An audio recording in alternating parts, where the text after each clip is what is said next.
I'm going to spend all this time and money installing a new ERP system.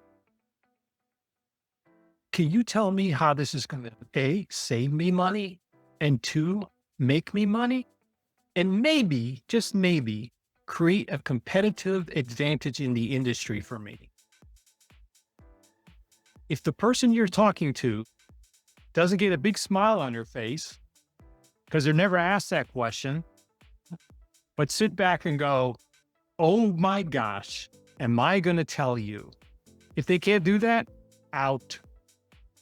Because otherwise, all you're doing is you're implementing another piece of, another piece of software that's tracking archaeology, right?